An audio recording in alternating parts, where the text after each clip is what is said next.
Class eighth का पहला chapter rational numbers आज से हम स्टार्ट करने वाले हैं। तो इस वीडियो में मैं आपको एक छोटा सा इंट्रोडक्शन दूंगा जो कि पहला एक्सरसाइज जो एक्सरसाइज 1.1 होगा उसके लिए कुछ इंपॉर्टेंट पॉइंट्स होंगे जो आपको ध्यान में रखना है, और इन पॉइंट्स को ध्यान में रख के हम आगे के जो एक्सरसाइज है एक्सरसाइज 1.1 उसके सारे क्वेश्चंस को सॉल्व करेंगे। और पिछले क्लास से जितने भी स्टूडेंट्स इस साल एट्थ क्लास में आ गए मैं उन सबको कॉन्ग्रेट्स बोलता हूँ, कॉन्ग्रेचुलेशन देता हूँ। और सबसे उम्मीद करता हूँ कि इस साल भी आप अच्छे से पढ़ाई करेंगे और अच्छे से मार्क्स लेकर आएंगे, अच्छे मार्क्स लेकर आएंगे। और जो कुछ भी डाउट आपको होता है तो नीचे डिस्क्रिप्शन बॉक्स में आपको मेरा ईमेल आईडी मिल जाएगा। और इस साल से तो आपको इस वीडियो से मेरा कमेंट बॉक्स भी ऑन रहेगा, क्योंकि मेड फॉर किड्स वीडियोस जो होते थे उसमें कमेंट बॉक्स ऑफ हो जाया करता था, यूट्यूब उसको परमिशन नहीं देता है। तो यहाँ पर अब आपको अगर मेरे से कोई डाउट पूछना भी है तो आप कमेंट बॉक्स में भी आप डाउट मेरे से पूछ सकते हैं। तो मैं और आप ज़्यादा अच्छा रहेगा कि आप मेरे को ईमेल कर दीजिए, तो ईमेल में आपको मैं ज़्यादा अच्छे से समझा पाऊँगा। और आपसे व्हाट्सएप नंबर भी अगर ज़रूरत पड़ी तो मैं आपसे शेयर कर दूंगा, तो आप मेरे को वीडियो कॉल करके भी अपने डाउट्स को क्लियर कर सकते हो। तो स्टार्ट करते हैं। एक्सरसाइज 1.1 का कुछ इंपॉर्टेंट पॉइंट्स हैं जो मैं आपको व्हाइट बोर्ड में भी एक्सप्लेन कर देता हूँ। तो चैप्टर का नाम है अपना रेशनल नंबर्स। ठीक है, तो रेशनल नंबर्स तक पहुंचने से पहले हम ये जान लेते हैं कि रेशनल नंबर आया कहाँ से है। ठीक है, तो नेचुरल नंबर्स के बारे में आपको पता होगा। जो नंबर नेचुरल होते हैं यानी कि काउंटिंग नंबर्स जो होते हैं, जैसे कि 1 2 3 4 5 10, जितना भी इससे आगे तक आप जहाँ तक गिनती कर सको, ये सारे के सारे नंबर नेचुरल नंबर्स होते हैं। ठीक है, इनको नेचुरल नंबर बोलते हैं, यानी कि वो काउंटिंग नंबर्स जो 1 से स्टार्ट होके अनडिफाइंड तक जा सकता है। ठीक है, आप जहां तक काउंट कर सकते हो, 1 करोड़ 2 करोड़ 10 करोड़ $1 मिलियन, जितना भी आप काउंट कर सको, ये काउंटिंग नंबर्स को नेचुरल नंबर्स बोला जाता है। अब इस काउंटिंग नंबर्स के आगे हम अगर एक जीरो लगा दें, ठीक है, और उसके बाद चालू करें 1 2 3 4 5 और कंटिन्यू, तो इसको बोला जाता है होल नंबर। ठीक है, यानी कि नेचुरल नंबर के आगे अगर एक जीरो लगा दिया जाए और उस जीरो से अगर नंबर स्टार्ट हो जाए तो उसको होल नंबर कहा जाता है। ठीक है, अब होल नंबर के आगे देखते हैं, हमको माइनस साइन की भी जरूरत पड़ी, यानी कि निगेटिव नंबर्स की भी जरूरत पड़ी। जैसे कि हम नंबर लाइन ड्रॉ करते थे यहाँ 0 1 2 3 4 डैश डैश डैश, और जीरो के जो लेफ्ट साइड होता है ये माइनस साइन होता है, -1 -2 -3 -4। ये सब पिछले क्लास में आप पढ़ चुके हो। तो जहां पर जीरो के पहले नंबर आने शुरू हो जाते हैं यानी कि निगेटिव नंबर शुरू हो जाते हैं, उसको बोला जाता है इंटीजर्स। ठीक है, अभी इंटीजर्स में क्या क्या होता है? इंटीजर्स में आपका नेचुरल नंबर भी आ गया, यानी कि 1 से आगे का गिनती भी आ गया। इंटीजर्स में आपका होल नंबर भी आ गया, यानी कि जीरो भी आ गया। और इंटीजर्स में एक नया चीज आ जाता है, निगेटिव नंबर्स, यानी कि जब भी किसी नंबर में निगेटिव नंबर्स, होल नंबर और नेचुरल नंबर मिला हो तो उसको अपन इंटीजर्स बोलते हैं। अब आप देखो, नेचुरल नंबर में, सॉरी, इंटीजर्स में होल नंबर नेचुरल नंबर दोनों है, होल नंबर में नेचुरल नंबर भी है। अब अगर अपन एक रेशनल नंबर की बात करें तो एक रेशनल नंबर क्या होता है? रेशनल नंबर कोई भी ऐसा नंबर जो p बाई क्यू के फॉर्म में हो, यानी कि न्यूमरेटर और डिनोमिनेटर के फॉर्म में हो। कंडीशन एक है यहां पर कि इसमें q का वैल्यू, यानी कि डिनोमिनेटर का जो वैल्यू है वो जीरो नहीं होना चाहिए, उसको हम लोग रेशनल नंबर बोलते हैं। ठीक है, अब देखो, इस रेशनल नंबर में इंटीजर्स भी आएगा, होल नंबर भी आएगा, नेचुरल नंबर भी आएगा। यानी कि रैशनल नंबर वो नंबर होता है जो इन तीनों का कॉम्बिनेशन हो, इसमें से कुछ भी आ सकता है। ठीक है, p बाई क्यू का फॉर्म यानी कि न्यूमरेटर और बाई डिनोमिनेटर। अब अगर लिख ले यहाँ पर 1/1 तो ये एक रेशनल नंबर है। 5/6 ये भी एक रेशनल नंबर है। 78/59 ये भी एक रेशनल नंबर है। -7/10 ये भी एक रेशनल नंबर है। ठीक है, तो अब आप देखो, ये p बाई क्यू के फॉर्म में है, सब में न्यूमरेटर है, डिनोमिनेटर है। ठीक है, अब मैं कोई एक होल नंबर लिख लेता हूं, सपोज मैं लिख लेता हूं 12।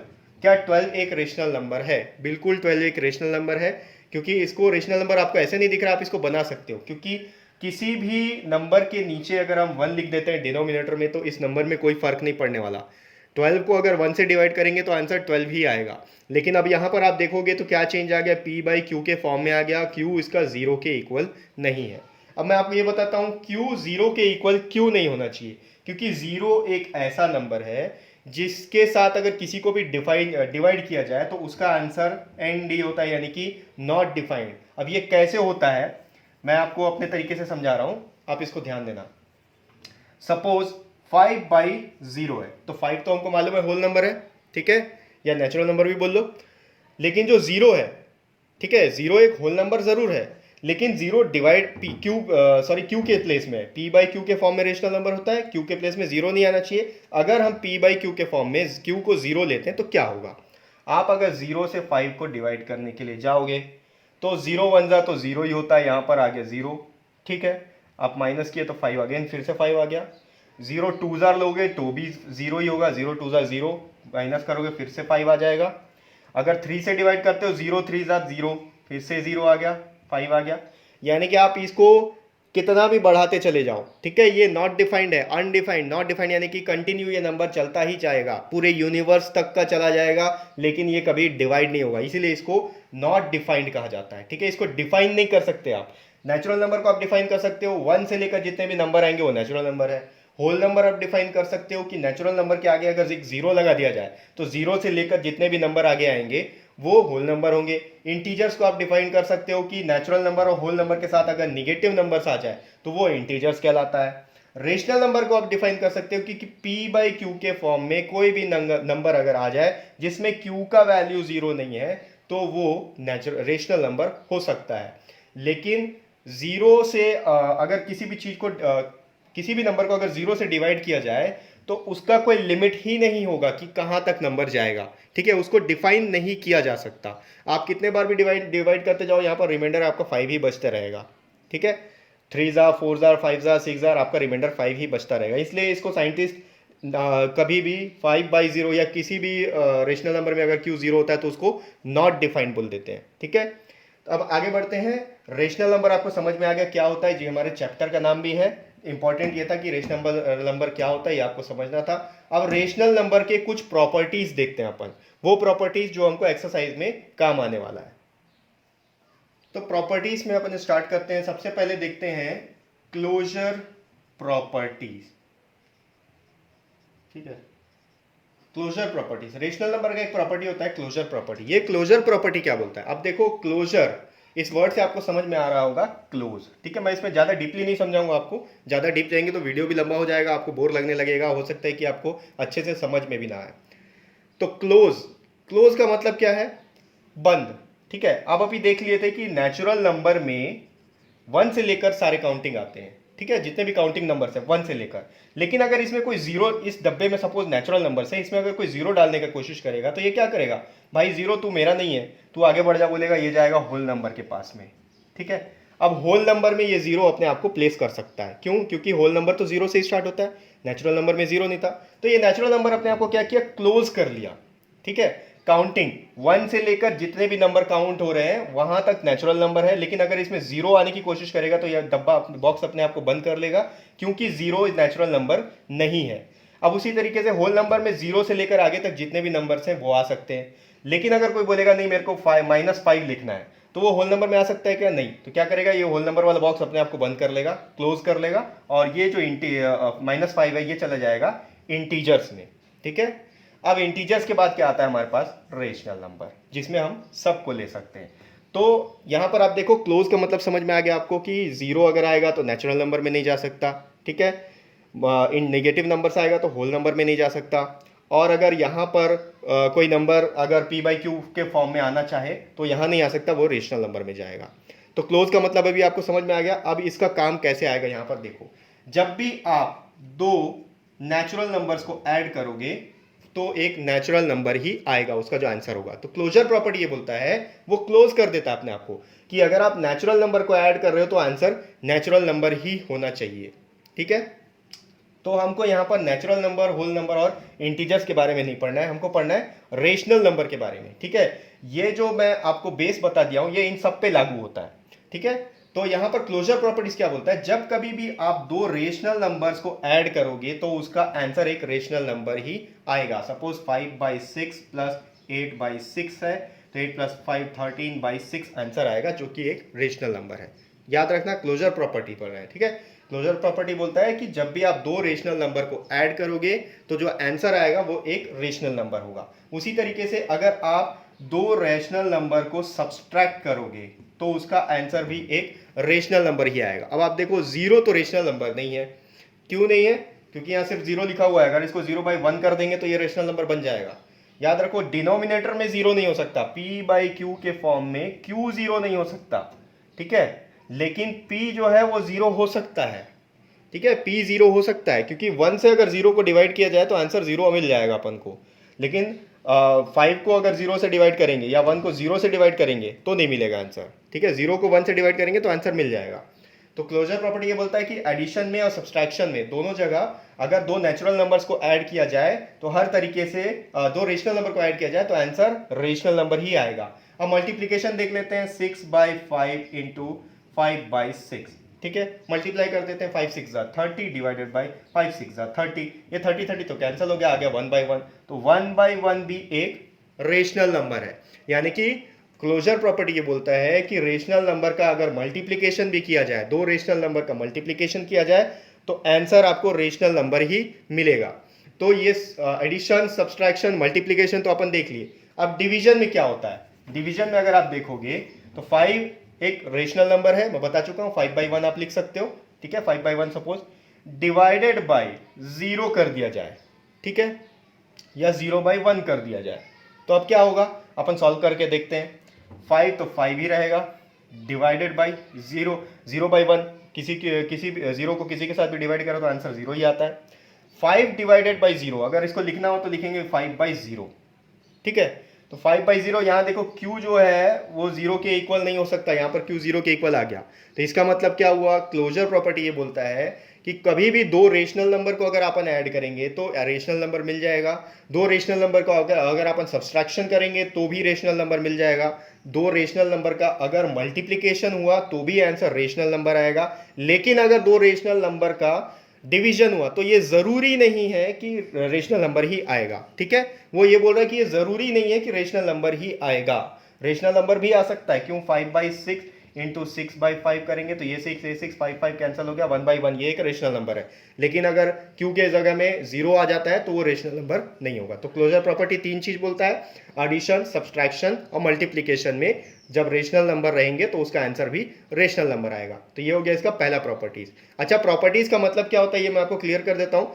किसी भी चीज का गुण, तो अभी हम जो प्रॉपर्टीज पढ़ रहे हैं वो रेशनल नंबर के गुण के बारे में पढ़ रहे हैं, उसकी अच्छी चीजों के बारे में पढ़ रहे हैं कि क्लोजर प्रॉपर्टी जो है रेशनल नंबर के बारे में ये चीज बता रहा है कि एडिशन सब्सट्रैक्शन या मल्टीप्लिकेशन करने पर भी आंसर रेशनल नंबर होगा, ठीक है। अब मैं इसको रब करता हूं, आगे का प्रॉपर्टी देखते हैं। रेशनल नंबर का जो दूसरा प्रॉपर्टी है उसका नाम है कम्यूटेटिव प्रॉपर्टी, ठीक है, कम्यूटेटिव प्रॉपर्टी। अभी कम्यूटेटिव का मतलब क्या होता है, जोड़ना, ठीक है। तो ये जो प्रॉपर्टी है रेशनल नंबर के बारे में बोलता है कि अगर आप दो रेशनल नंबर ले लो a प्लस बी और उसको अगर आप ऐड करोगे तो जो भी आंसर आएगा वो b प्लस ए के इक्वल होगा। कैसे होगा देख लेते हैं। सपोज हम जो है यहाँ पर ऐड करते हैं 5 + 6, ठीक है, और यहाँ पर देखो a का वैल्यू 5 हो गया, b का वैल्यू 6 हो गया। अब यहाँ लिखा है b + a, तो b का वैल्यू यहाँ पर 6 है प्लस a का वैल्यू है 5। अब अगर इनको ऐड करोगे तो 5 + 6 भी 11 होता है, 6 + 5 भी 11 होता है, ठीक है। तो कम्यूटेटिव प्रॉपर्टी बोलता है कि जो ऑर्डर है, ठीक है, रेशनल नंबर का जो ऑर्डर है उसमें एडिशन में कोई फर्क नहीं पड़ता है, ठीक है। अगर a प्लस b आप ऐड करोगे तो उसका आंसर b प्लस a के इक्वल आएगा।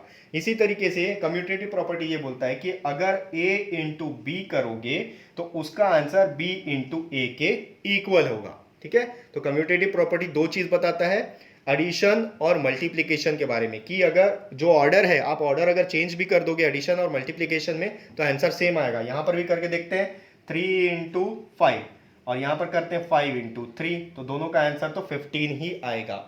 लेकिन ये चीज जो है सब्सट्रैक्शन और डिवीजन के ऊपर लागू नहीं होता है, आप अपने हिसाब से करके देख लेना, a का वैल्यू और b का वैल्यू आप रख के देखना, उसके बाद आप सब्सट्रैक्ट करके देखना तो आंसर आपको सेम नहीं मिलेगा, डिवाइड करके भी देखना तो आंसर आपको सेम नहीं मिलेगा, ठीक है। आगे बढ़ते हैं, तीसरा एक प्रॉपर्टी है इसका एसोसिएटिव प्रॉपर्टी, ठीक है। तो जो एसोसिएटिव प्रॉपर्टी है, यहां पर देखो कम्यूटेटिव प्रॉपर्टी दो नंबर के एडिशन के बारे में बात कर रहा था, दो रेशनल नंबर के एडिशन के बारे में। तो जो एसोसिएटिव प्रॉपर्टी है, एसोसिएटिव प्रॉपर्टी क्या बोलता है कि जब कभी भी आप 3 नंबर का एडिशन करोगे इस तरीके से a plus of b plus C is equals to A plus b और ब्रैकेट के बाहर प्लस सी, तो इनका आंसर सेम आएगा। ठीक है, एसोसिएटिव प्रॉपर्टी 3 नंबर के बारे में, यहाँ पर 2 नंबर के बारे में बात कर रहे थे ए और बी, यहाँ पर एसोसिएटिव प्रॉपर्टी 3 नंबर के बारे में बात कर रहा है। किस तरीके से कि अगर ए का वैल्यू ब्रैकेट के बाहर है, सपोज ए का वैल्यू 5 है प्लस बी का वैल्यू 3 है प्लस सी का वैल्यू 2 है।